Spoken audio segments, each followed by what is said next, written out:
we divide 803 by 2 in a long division method.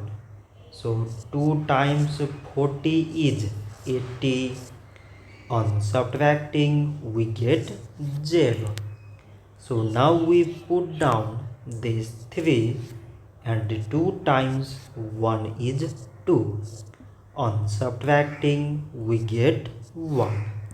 So now this 1 is less than 2 and there is no other number to put it down.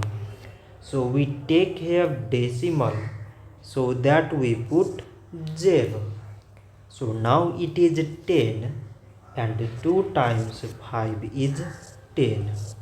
On subtracting we get 0. So 803 divided by 2 is 401 decimal 5. So this much for today and thanks for watching.